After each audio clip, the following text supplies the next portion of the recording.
One of the best pieces of advice I can give you when you're dealing with situations in a Spanish speaking country is to arm yourself in advance. And I don't mean with weapons, I mean with the verbs and vocabulary you're going to need for whatever it is that you need to communicate.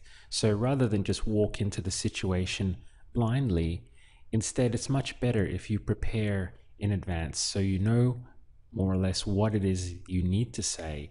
And so you prepare in advance, you have something prepared to say so that at least you get your message across rather than umming and ahhing and having a horrible experience trying to do it. So for example, say you had just bought a condo in Cancun and someone else is parking their car in your assigned parking space. So you're going to need to go and knock on their door and let them know that you bought the apartment and you'd like them to stop using your parking space. So rather than just walking up and trying to fumble your way through it, it's much better if you kind of decide what it is that you're going to say, to rehearse it in advance. You'll find it a lot less stressful if you do that. So you might say something like, you knock on the door and they answer and you say, "Hello, good morning. My name is Paul and I'm your neighbor. I just bought apartment 201 and it seems your car is parked in my parking space. Can you move it, please?" So this is basically more or less what we want to say. So before you would go and knock on the door, you would have it worked out in advance exactly how you're going to say all of this. So let's work our way through it now. So we start off with the easy stuff. Hello, good morning. So hola, buenos dias. And then for your name, you have a choice there, right? You could say me llamo or mi nombre es, whichever you prefer. And I'm your neighbor. The word for neighbor is vecino. So it would be y soy tu vecino. Now we know as a handle with the past tense, I just bought apartment 201. So it would be acabo de comprar. And they would say el departamento for apartment.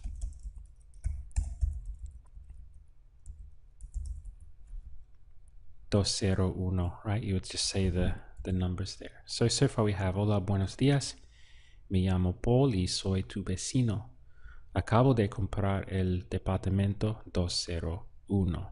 Now, it seems is another handle. It's parece que.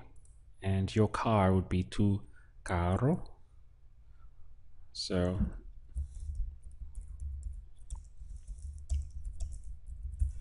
parece que tu carro. Now, the verb for to park is estacionar. Estacionar. And this is a past tense here, parked. So it would be estacionado. This is something that we're going to cover in level 8. But for now, like, you could put parked into Google Translate and it would probably give you estacionado. So is parked. All right, está with an accent. Está estacionado is parked in my parking space. You could just say in my place, en mi lugar. Can you move it, please? So puedes, to move is mover, like that, and referring to it, the car, masculine word, moverlo, please. So here we have more or less prepared in advance what we would say. Hola, buenos días, me llamo Paul y soy tu vecino. Acabo de comprar el apartamento 201 y parece que tu carro está estacionado en mi lugar. ¿Puedes moverlo, por favor? So you have it all worked out in advance, and you'll find that things go a lot more smoothly when you do that. Situation number 2 is called the washing machine. So let's imagine that your washing machine is broken and you're going to call some guy to try and get him to come over and fix it. So once again, you sit down in advance of that and work out what it is that you're going to say. And if there are any verbs or vocabulary that you don't know that you're going to need in order to get your message through. So you might phone up and you can say, hello, can I speak to Jose, please? And then he says, well, this is Jose. You say, hello, I'd like to know if you could come and check my washing machine. It's making a strange noise and there's a lot of vibration, and the brand is, we'll say, Samsung. So again, let's prepare this in advance. So you say, hola, can I speak? What they normally say is, can I communicate myself? They use it reflexively. So you have puedo, and then comunicar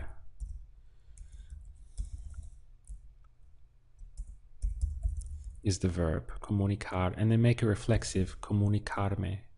Hola, puedo comunicarme con Jose.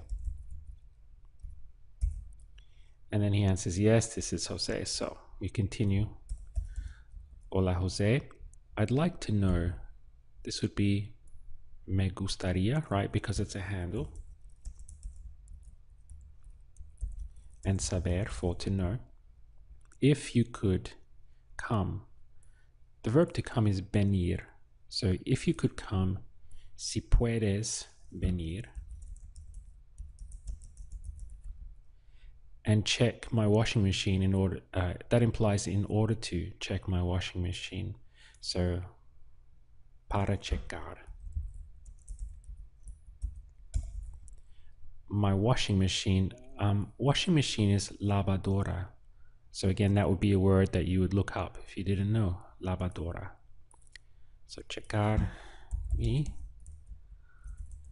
lavadora. Por favor. It's making a strange noise. So you would say something like, you could say hace, okay, but it would be more correct to say está haciendo. Remember that tense where we had yendo, ando, and yendo for the ing? It's making, so we have this ando and yendo tense. We're going to be revising that soon because it's very important. So right now it's making está haciendo a strange noise, we'll say. So a noise is un ruido raro.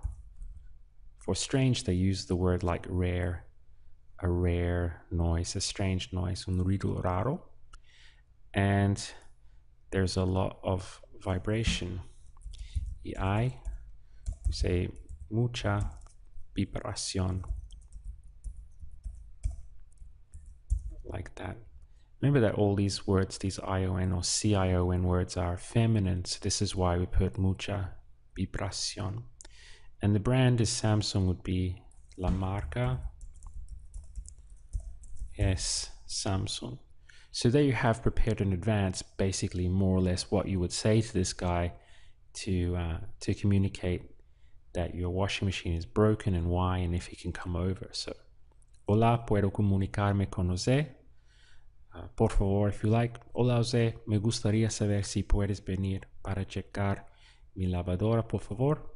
Está haciendo, should be o, está haciendo un ruido raro y hay mucha vibración. La marca es Samsung. So once again, you would have that prepared in advance, and it would make it a lot less stressful for you then, because you know that you were sure about what it is that you were going to say when you made the phone call.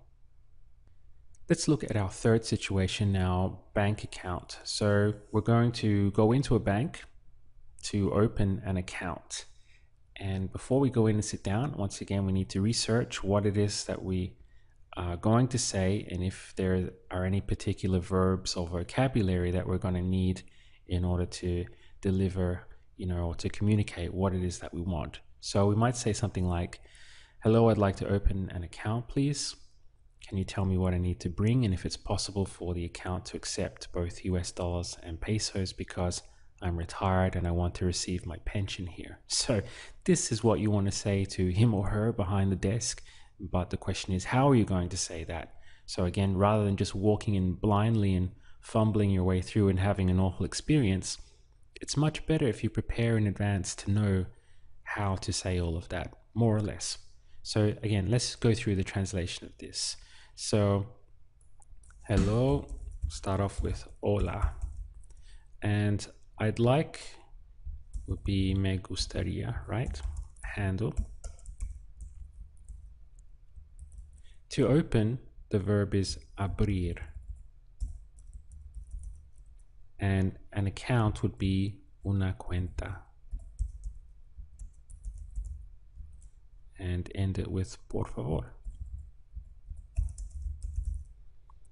Can you tell me, can you is puedes, and tell me decirme.